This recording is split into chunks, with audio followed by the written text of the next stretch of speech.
Students, 8वीं कक्षा में कल हमने एक चर वाले रैखिक समीकरण चैप्टर को पूरा कर लिया था।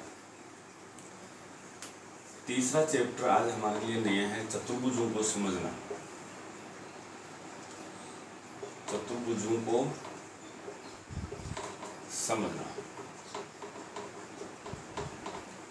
ये तीसरी प्रणाली है। सबसे पहले हम यहाँ पे देखते हैं चतुर्भुज किसे कहते हैं। तो यहाँ पे मैं कुछ परिभाषाएं आपको लिखा रहा हूँ, वो आप लोग यहाँ पे नोट कर लें। जैसे चतुर्भुज लगा के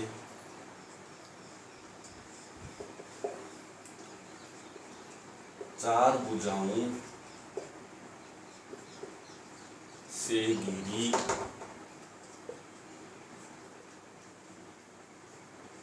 बंद आकृति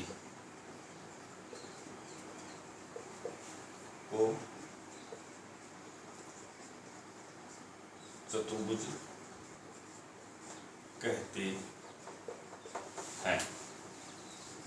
चतुर्भुज का वर्गीकरण दो प्रकार से किया जाता है, एक उत्तल चतुर्भुज होता है और एक अवतल चतुर्भुज। तो उत्तल चतुर्भुज में देखिए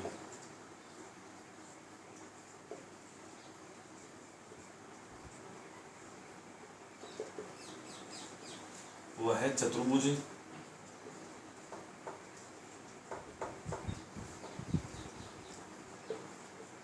जिसके प्रत्येक अंतःकोण यानी अंदर जो चार कोण मिलते हैं, वह चतुर्भुज जिसके प्रत्येक अंतःकोण 180 डिग्री से कम के हो, उत्तल चतुर्भुज कहलाते हैं।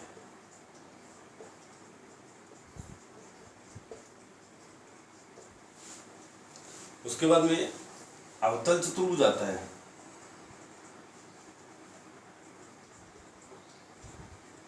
अवतल चतुर्भुज देखिए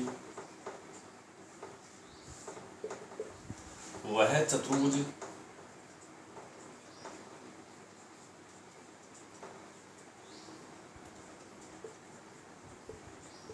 जिसमें एक कोण 180 डिग्री से अधिक का हो, अवतल चतुर्भुज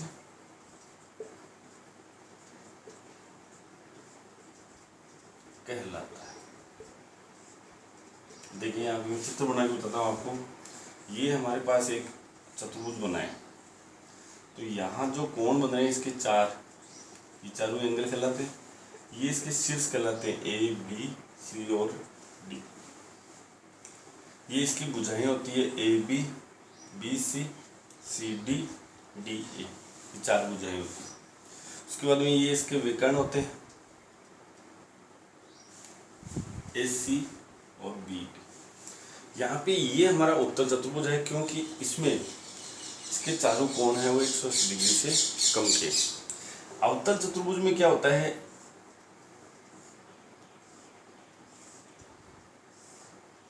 इस तरह से अवतल चतुर्भुज ये पंचभुज बन गया।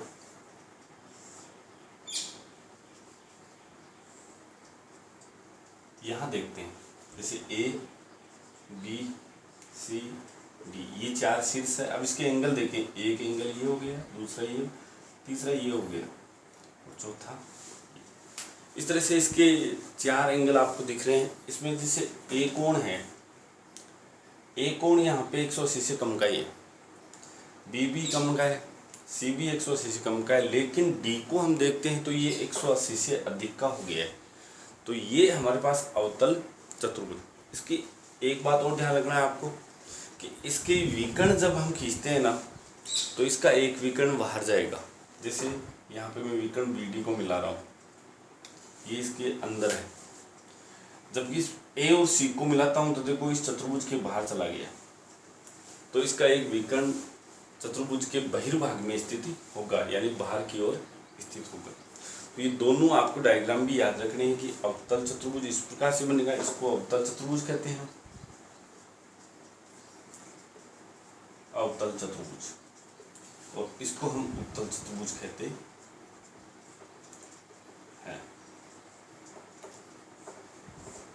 उसके बाद में हम लोग आगे बढ़ते हैं परिभाषाओं में। तो बहुभुज की परिभाषा देखते हैं, बहुभुज किसे कहते हैं।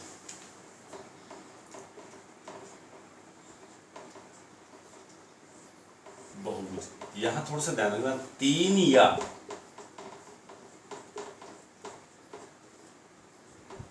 तीन से अधिक, या तो तीन का होना चाहिए, वो कम से कम तीन से स्टार्ट होता है, या तीन से अधिक, तीन या तीन से अधिक भुजाओं से घिरी बंद आकृति बहुभुज कहलाता है। अब भुजाओं के आधार पर उसका नामकरण होगा।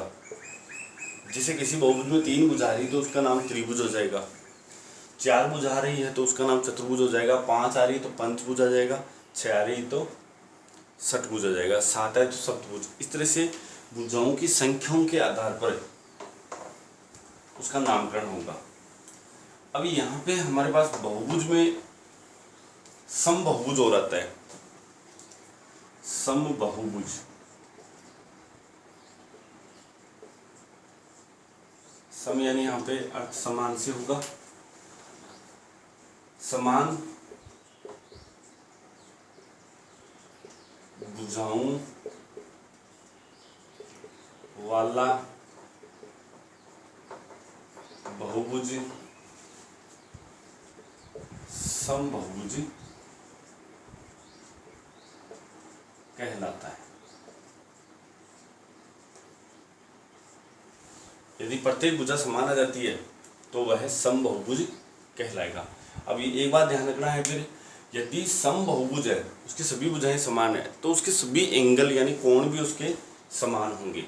ये भी अब आपको इसमें ये भी ध्यान रखना है, समबहुभुज का नामकरण आप लोग ऐसे भी देखना, जैसे मान लो त्रिभुज आ गया और वो समबहुभुज है, उसकी तीनों भुजाएं समान है, तो उसको हम समबाहु त्रिभुज कहेंगे।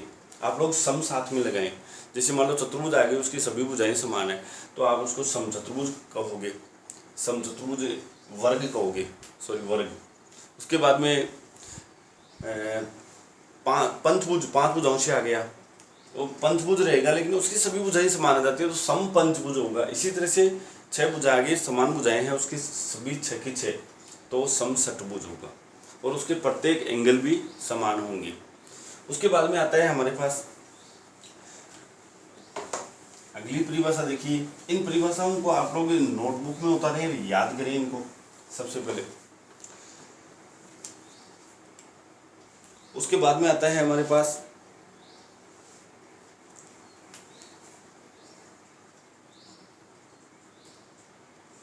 बहुभुज के सभी बहिष्कोणों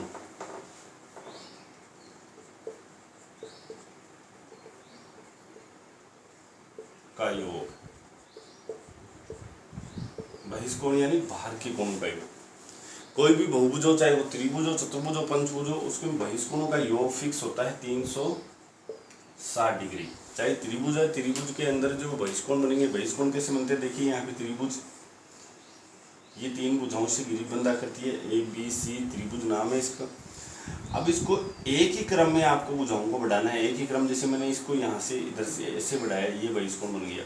अब यहाँ से आपको इसको बढ़ाना है, ये बहिष्कोण बन गया, पहला बहिष्कोण, दूसरा बहिष्कोण ये। अब यहाँ खत्म हुआ है तो यहाँ से इसको इधर बढ़ाना है, ये तीसरा। इन तीनों बहिष्कोणों का योग 360 होगा। यही कंडीशन चतुर्भुज में बनेगी। जैसे चतुर्भुज है, एक ही क्रम में आपको बढ़ाना है, ऐसे बढ़ा दिया, इस तरह से बढ़ा दिया, इस तरह से बढ़ा दिया और फिर इस तरह से बढ़ा दिया। इन चारों कोणों का योग हमारे पास 360 होगा। उसके बाद में अगला है जो ये सूत्र ही है, एक तरह से सूत्र याद रखना है, बहुभुज के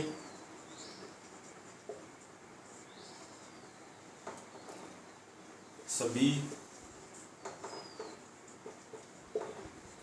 अंतःकोण का योग। इसके पास हमारे पास एक सूत्र है n-2 गुणा 180 डिग्री। यहाँ पे 180 डिग्री की जगह कई बार है 2 समकोण भी आ जाता है तो भी सही होगा। मान लो ऑप्शन में यहाँ पे 180 न देखे आपको 2 समकोण दे तो भी सही होगा। यहाँ 360 की जगह 4 समकोण भी कर सकते हो आप। उसके बाद में यहाँ पे इन दोनों से हम प्रत्येक अंतःकोण और प्रत्येक बहिष्कोण का मान निकालेंगे। तो ध्यान से देखिए, बहुभुज के प्रत्येक बहिष्कोण का मान, बहिष्कोण का मान जब सभी कोणों का योग हमारे पास 360 और प्रत्येक का निकालो तो 360/n कर देना है।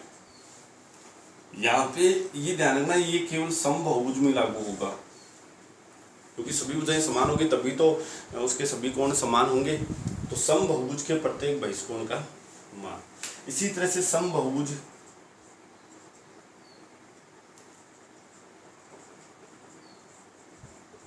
के प्रत्येक अंतःकोण का मान,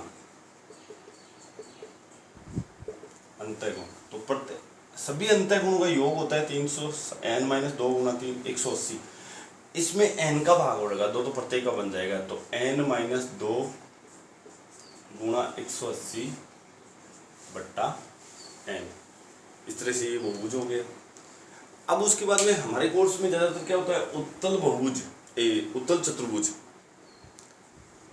इससे संबंधित सवाल आते हैं। अवतल चतुर्भुज के सवाल नहीं आते। अवतल चतुर्भुज के बारे में हमें नॉलेज होनी चाहिए, उसकी परिभाषा होनी चाहिए याद।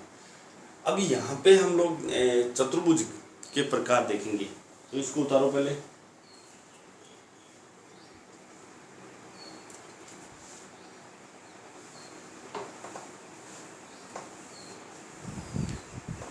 अब चतुर्भुज में चलते हैं।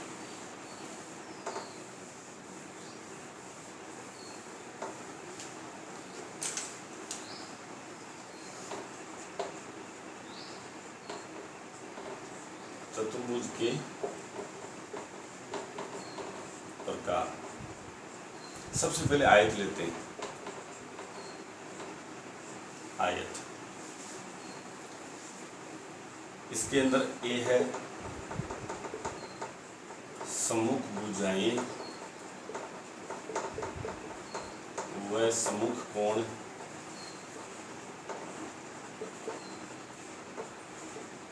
समान होते हैं। बी के अंदर देखेंगे हम विकर्ण समान व, आयत के दोनों विकर्ण समान होते हैं व परस्पर समद्विभाजित होते हैं। इसके विकर्ण, आयत के विकर्ण बराबर होते हैं और परस्पर आपस में समद्विभाजित होते हैं, समान 2 भागों में विभाजित होते हैं। उसके बाद में अगला देखिए सी, प्रत्येक अंतःकोण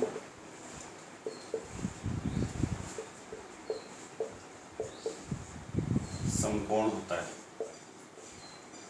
आयत के सभी कोण समान होते हैं और वो भी 90 डिग्री के होते हैं। इस तरह से आप आयत की परिभाषा याद रखो। उसके बाद में 2 नंबर पे आता है हमारा वर्ग। चतुर्भुज के दूसरा प्रकार है वो वर्ग। वर्ग के अंदर देखेंगे हम लोग ए, सभी भुजाएं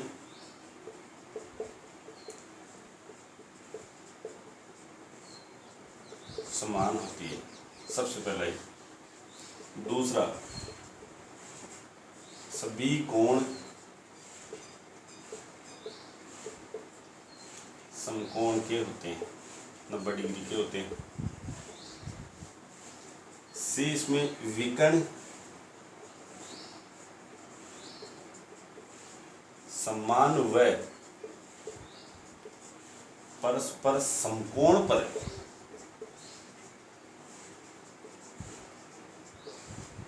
समद्विभाजित होते हैं, समकोण पर समद्विभाजित होते हैं। उसके बाद में तीसरा देखें इसमें,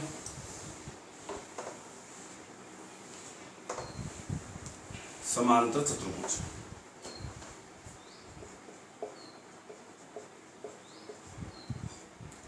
समांतर चतुर्भुज, इसके अंदर ए देखेंगे, सम्मुख भुजाएं समान व समांतर होती है, यानी उनके बीच में समान दूरी होती है। बी, सम्मुख कोण समान होते हैं, आमने सामने के कोण भी समान होते हैं। इसके अंदर विकर्ण होते हैं, विकर्ण परस्पर समद्विभाजित होते हैं, समान नहीं होते हैं।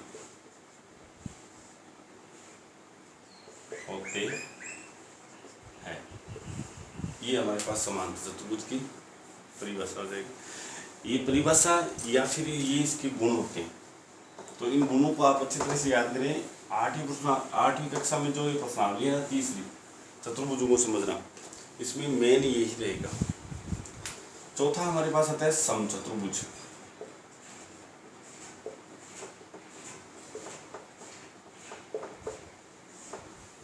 समचतुर्भुज में सबसे पहले तो सभी भुजाएं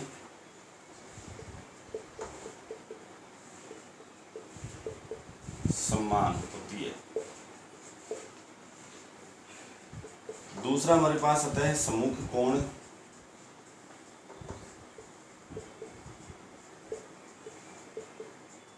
समान होते हैं, आमने सामने के कोण भी इसमें। तीसरा इसमें महत्वपूर्ण हो गया विकर्ण परस्पर समद्विभाजित,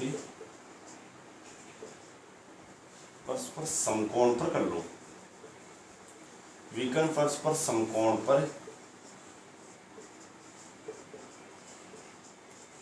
समद्विभाजित होते हैं। ये समचतुर्भुज का हो गया। उसके बाद में हम लोग देखते हैं समलंब चतुर्भुज बच गया एक। पांचवा है हमारे पास समलंब चतुर्भुज। सम्मुख भुजाओं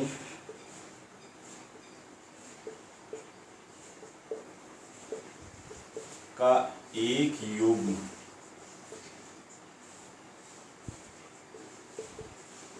परस्पर समांतर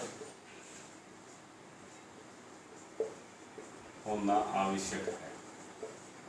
इसमें सम्मुख भुजाओं के दो युग्म होते हैं, उसमें कम से कम एक सम्मुख भुजाओं का युग्म समांतर होना आवश्यक है। उसके बाद में तिर्यक रेखा के एक ही ओर के अंतः कोणों का योग 180 डिग्री होता है। तिर्यक रेखा देखिए क्या है। तिर्यक रेखा यहाँ समझिए, जैसे ये दो समांतर रेखाएं हैं हमारे पास और इनको कोई अन्य रेखा काट रही है, तो ये तो दोनों समांतर रेखाएं कहला रही, एल और एम। ये हमारे पास पी है, ये तिर्यक रेखा होगी, तो ये समांतर रेखाओं काट रही है, तो इसके तिर्यक रेखा के एक ही ओर के अंतः कोण ये कहलाते हैं। इनका योग 180 होना चाहिए या फिर सरल रेखिक होनी चाहिए। सरल रेखिक का मतलब होता है सरल रेखा पर स्थित कोण होते हैं वो 180 डिग्री के होते हैं।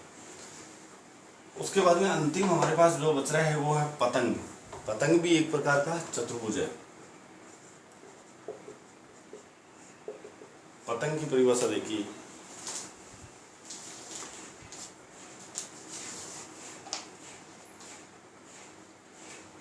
दो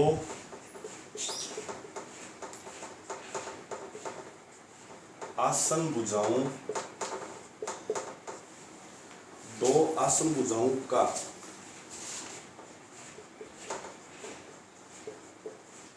प्रत्येक योग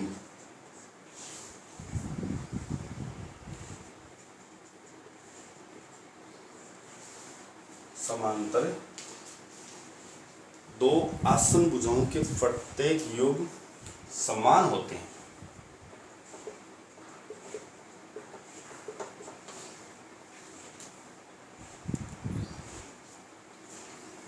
बी में लिखें विकर्ण परस्पर